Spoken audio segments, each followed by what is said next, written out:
আসসালামু আলাইকুম দর্শক, স্বাগত জানাচ্ছি আরটিভি মধ্যাহ্নের সংবাদে। আপনাদের সঙ্গে রয়েছি আমি মারফি রহমান। কোনোভাবেই কমছে না ডেঙ্গুর চোখ রাঙানি। প্রতিদিন মৃত্যুর মিছিলে যোগ হচ্ছে নতুন মুখ। চলতি বছর 185 জনের মৃত্যু হয়েছে, আর 5 অক্টোবর পর্যন্ত ডেঙ্গু নিয়ে হাসপাতালে ভর্তি হয়েছেন 35,365 জন। জলবায়ু পরিবর্তনের ফলে এখন বছর জুড়ে ডেঙ্গু রোগের প্রকোপ দেখা যাচ্ছে। বিশেষজ্ঞরা বলছেন, থেমে থেমে বৃষ্টি ও উচ্চ আর্দ্রতা ডেঙ্গু ভাইরাসের বাহক এডিস মশার প্রজননের জন্য উপযোগী। এমন আবহাওয়া মশাকে ভাইরাস ছড়ানোর প্রবণতাও বাড়িয়ে দেয়। ডেঙ্গুতে আক্রান্ত শিশুদের সংখ্যাও কম নয়। শিশু হাসপাতালেও দেখা যায় রোগীর চাপ। চিকিৎসকরা বলছেন, জ্বর হবার সঙ্গে সঙ্গে নিতে হবে ডাক্তারের পরামর্শ। ডেঙ্গু হয়েছে আমার 2টা বাচ্চা, প্রথম বাচ্চা ওইটা আর দ্বিতীয় বাচ্চা এইটা। ওরটা একটু খারাপ, আর ওরটা মানে জ্বর কমে গেছে, এখন আর কি কন্ডিশনে খারাপ দিকে যাচ্ছে। জ্বর, মাথা ঘুরানো, ব্যথা করা, পাও ব্যথা। এখন আমার বাচ্চার বয়স এলো 3 বছর 9 মাস। এখন আল্লাহ দিলে অনেক সুস্থ। দর্শক, এই মুহূর্তে রাজধানী শিশু হাসপাতাল থেকে সরাসরি যুক্ত হচ্ছেন সহকর্মী শাকিলা করিম। শাকিলা, চলতি বছর 185 জনের মৃত্যু হয়েছে, তো ডেঙ্গু রোগের প্রাদুর্ভাব তো অনেক বেশি, তো হাসপাতালে রোগীর চাপ কেমন দেখছেন? কোন কোন এলাকা থেকে বেশি রোগী ভর্তি হচ্ছেন জানাবেন।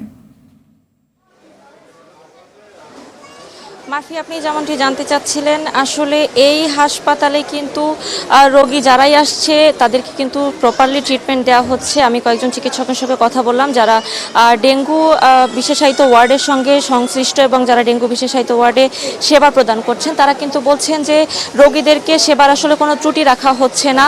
এবং হসপিটালের আশেপাশে, অর্থাৎ আমি যে শিশু হাসপাতালে রয়েছি শ্যামলী, সেখানে আশেপাশে কিন্তু তারা যথেষ্ট পরিষ্কার পরিচ্ছন্ন রাখার চেষ্টা করছে, যাতে পানি জমে ডেঙ্গুর লার্ভা যাতে না জমে, যাতে অসুস্থ রোগী এখানে এসে আবার যেন নতুন করে অসুস্থ না হয়ে যায়, এবং তাদের সঙ্গে স্বজন যারা আসছে তারাও যেন অসুস্থ না হন। এবং সঙ্গে সঙ্গে একটু জানিয়ে রাখি যে শিশুদেরকে চিকিৎসা দেওয়ার ক্ষেত্রে তারা কিন্তু বারবার বলছেন যে শিশুরা যারা এখানে চিকিৎসা নিতে আসছেন তাদের অভিভাবকদেরকে বারবার বলছেন যে শিশুদেরকে কিছু লক্ষণ দেখা দিলেই সঙ্গে সঙ্গে যেন নিয়ে আসে। লক্ষণগুলোর মধ্যে অন্যতম হচ্ছে অতিরিক্ত জ্বর বা পাতলা পায়খানা, বমি এসব থাকলে সঙ্গে সঙ্গে হসপিটালে নিয়ে আসার জন্য বলা হচ্ছে।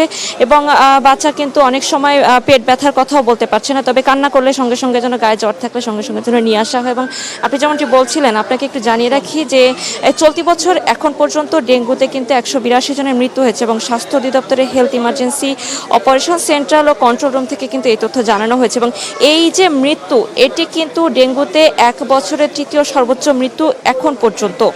এবং এর আগে 2022 সালে 281 জন মারা গিয়েছিল ডেঙ্গু আক্রান্ত হয়ে, যা 1 বছরে দ্বিতীয় সর্বোচ্চ মৃত্যু। এবং 2023 সালে প্রাণ যায় সর্বোচ্চ 1705 জনের, অর্থাৎ এটি ছিল সর্বোচ্চ ডেঙ্গু রেকর্ডের পর থেকে। অর্থাৎ 2000 সাল থেকে এখন পর্যন্ত ডেঙ্গুর মৃত্যুর রেকর্ড কিন্তু করা হয়, যে প্রতিটা মৃত্যুই কিন্তু আসলে কষ্টের, নির্মম। যাদের স্বজন হারায় তারাই কিন্তু বলতে পারে আসলে স্বজন হারানোর বেদনা কি। তো এই অবস্থায় ডেঙ্গু যেহেতু এখন মারাত্মকভাবে ছড়াচ্ছে বাংলাদেশে, সেই হিসেবে কিন্তু সবাইকে একটু সচেতনভাবে চলার পরামর্শ দিচ্ছে। অর্থাৎ চিকিৎসকরা বলছেন বাড়িতে জমা থাকতে পারে এই ধরনের পাত্রে যেন পানি কোথাও জমা না থাকে। এবং এই ঢাকা দক্ষিণ সিটি কর্পোরেশন এলাকায় বিভিন্ন হাসপাতালে এখন পর্যন্ত কিন্তু এবছর 97 জন মারা গেছে, এবং ঢাকা উত্তর সিটি কর্পোরেশন এলাকায় হাসপাতালে মারা গেছে 26 জনের। অর্থাৎ দক্ষিণ সিটি কর্পোরেশনের অবস্থা কিন্তু একটু বেশি বলা যায় ভয়াবহ। এছাড়া দেশের বিভিন্ন অঞ্চলে কিন্তু মারা গেছেন বাকি যে কজন মৃতের সংখ্যা জানিয়েছিলাম আপনাকে সেই কজন। এবং বিশ্বের 130টি দেশে কিন্তু এখন এডিস মশাবাহিত ডেঙ্গুর প্রকোপ চলছে বলে জানিয়েছে বিশ্ব স্বাস্থ্য সংস্থা। অর্থাৎ সেই হিসেবে এই 130টি দেশের মধ্যে কিন্তু বাংলাদেশও রয়েছে। এবং বাংলাদেশে যেহেতু এখনও পর্যন্ত শরৎকাল চলছে, তারপর যেহেতু বৃষ্টিপাত অব্যাহত রয়েছে, সেক্ষেত্রে কিন্তু সামনে ডেঙ্গু নিয়ে কিন্তু আরও ভয়াবহ অবস্থা হতে পারে এখনই যদি সচেতন না হওয়া হয়। মারফি, ধন্যবাদ আপনাকে। দর্শক, দেশের বিভিন্ন জেলায় ক্রমেই ভয়াবহ হচ্ছে ডেঙ্গু পরিস্থিতি জানাতে এবার আমাদের সঙ্গে সরাসরি যুক্ত হচ্ছেন রাজশাহী থেকে সহকর্মী মোস্তাফিজ রকি। রাজশাহীর কি পরিস্থিতি এখন? ডেঙ্গুর কি হারে বাড়ছে ডেঙ্গু আক্রান্ত রোগী, আর এডিস মশা নিয়ন্ত্রণে কর্তৃপক্ষের কি কি উদ্যোগ আপনার চোখে পড়ছে জানাবেন।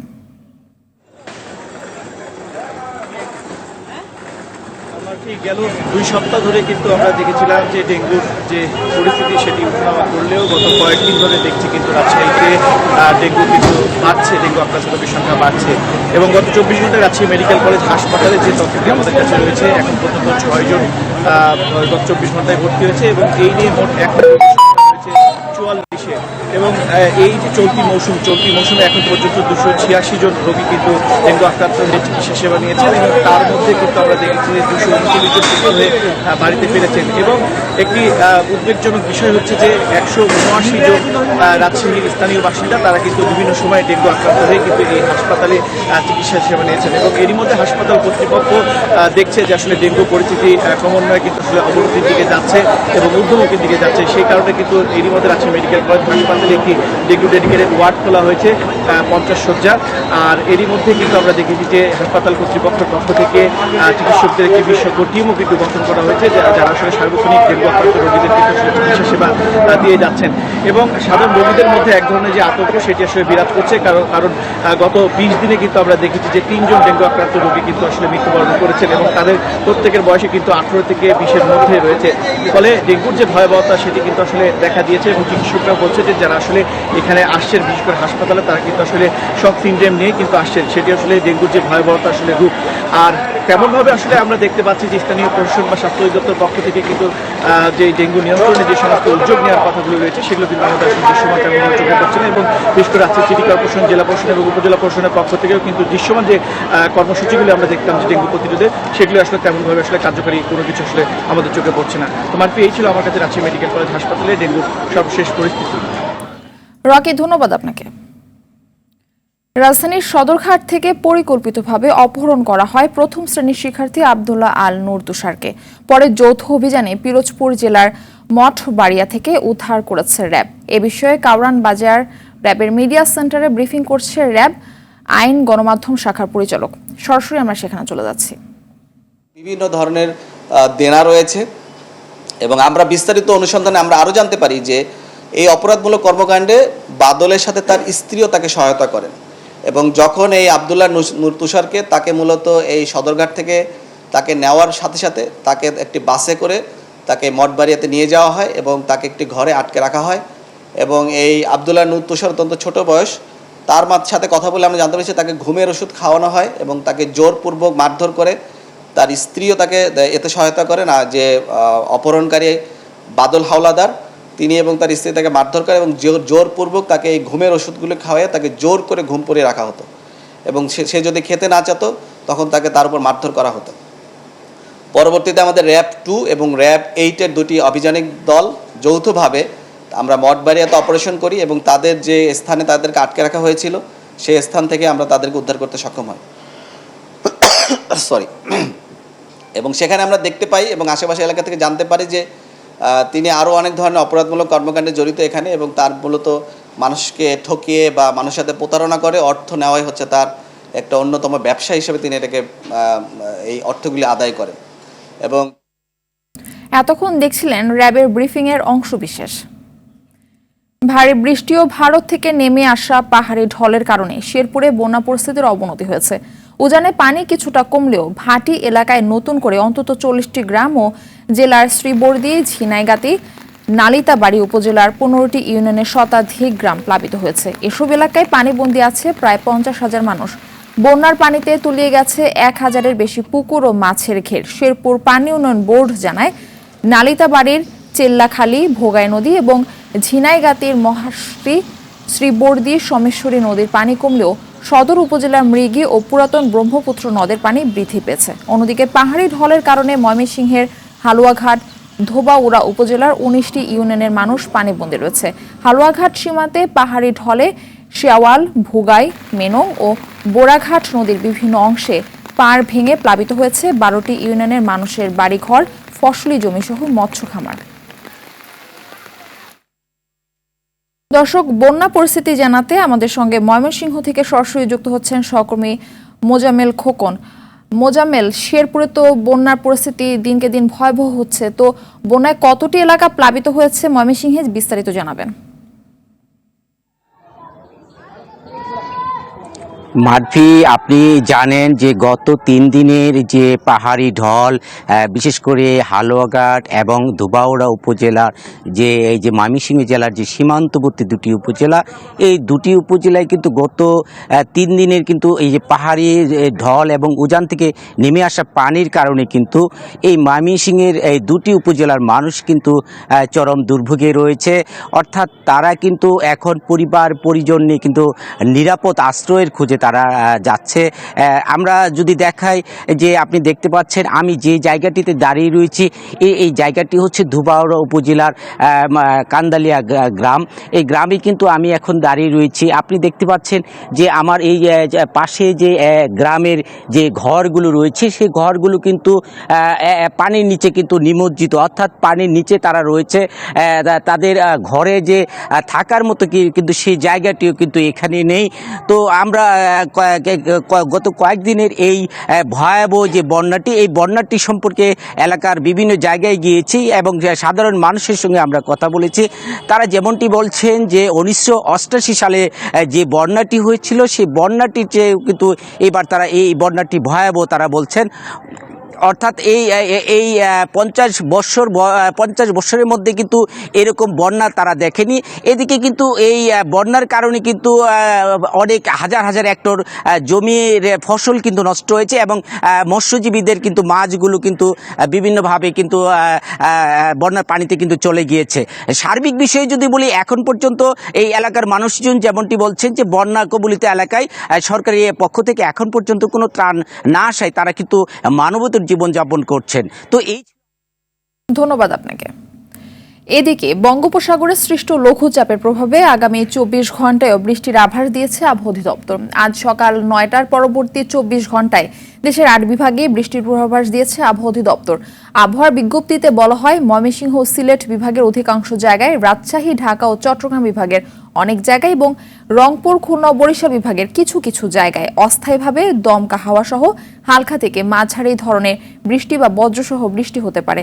সেই সঙ্গে ময়মনসিংহ ও সিলেট বিভাগের কোথাও কোথাও মাঝারি ধরনের ভারী থেকে ভারী বর্ষণ হতে পারে। আসন্ন শারদীয় দুর্গাপূজা ঘিরে সাজ রব উঠেছে জেলায় জেলায়। দেবী দুর্গার প্রতিমা তৈরিতে ব্যস্ত সময় পার করছেন শরীয়তপুরের পালপাড়ার কারিগররা। মাটির প্রতিমাকে রঙের ছোঁয়ায় স্বরূপে ফেরাতে ব্যস্ত তারা। অন্যদিকে নব দুর্গাপূজা শুরু হয়েছে শ্রীমঙ্গলের চা বাগানে, যেখানে পূজা নয়, দিনে দেবী দুর্গার 9টি রূপ ভক্তদের মাঝে প্রকাশ পাবে। দর্শক, এই বিষয়ে আরো জানাতে সিরাজগঞ্জ থেকে আমাদের সঙ্গে সরাসরি যুক্ত হচ্ছেন সহকর্মী সাজিরুল ইসলাম সঞ্চয়। দুর্গাপূজার প্রস্তুতি সহ বিস্তারিত জানাবেন সবকিছু।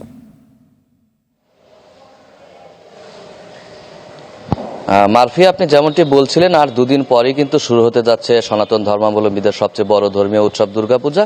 এই দুর্গাপূজাকে কেন্দ্র করে কিন্তু সিরাজগঞ্জের পাশে একটি পূজা মণ্ডপে এই মুহূর্তে বিরাজ করছে সাজ রব। মণ্ডপগুলির যে প্রতিমা স্থাপন করা হয়েছে সেই প্রতিমা এবং যে প্যান্ডেল রয়েছে সেগুলোর সৌন্দর্য বর্ধনে কিন্তু দিনরাত কাজ করছেন পূজার সংশ্লিষ্টরা। আরেকটি বিষয় যে সিরাজগঞ্জে কিন্তু প্রতি বছরেই দুর্গা পূজাকে কেন্দ্র করে জেলা সদর সহ বিভিন্ন উপজেলা সদরের যে শহরগুলো রয়েছে সেগুলোর রাস্তাঘাট কিন্তু বর্ণিল আলোয় করা হয় বিভিন্ন সাজসজ্জার মাধ্যমে। সেই সাজসজ্জাও কিন্তু ইতিমধ্যে সম্পন্ন করা হয়েছে। গত রাত থেকে কিন্তু আসলে সিরাজগঞ্জ জেলা সদরের যে শহরটি রয়েছে এই শহরটির যে আলোকসজ্জা সেটি কিন্তু জলজল করে জ্বলছে। বলা চলে যে দুর্গাপূজাকে কেন্দ্র করে সিরাজগঞ্জে এই মুহূর্তে সাজ রব বিরাজ করছে। আরেকটি বিষয় আমি আপনাদেরকে জানিয়ে রাখতে চাই যে এবারে দুর্গাপূজা নিরাপত্তাকে নিশ্চিত করার জন্য কিন্তু জেলা পুলিশ সহ যে আইন শৃঙ্খলা বাহিনীর অন্যান্য যে ইউনিটগুলো রয়েছে তারা কিন্তু সর্বোচ্চ পদক্ষেপ গ্রহণ করছেন বলে আমরা জানতে পেরেছি। প্রতিদিনই কিন্তু মন্দিরগুলো পরিদর্শন করা হচ্ছে এবং মন্দির সংশ্লিষ্ট যারা রয়েছে তাদের সাথে কিন্তু মত বিনিময় করা হচ্ছে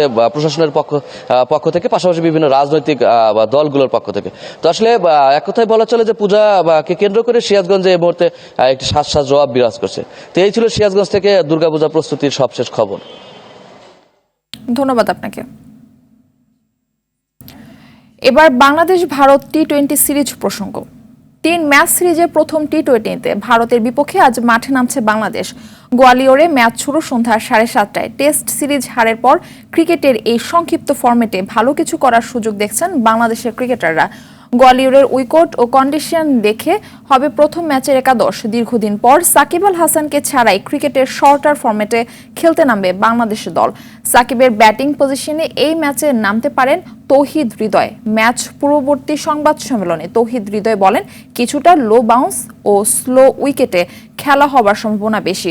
শক্তিশালী ভারতের বিপক্ষে সিরিজটা দারুণভাবে শুরু করতে পারলে মানসিকভাবে এগিয়ে থাকে পরের ম্যাচগুলোতে নামতে পারবে বাংলাদেশ।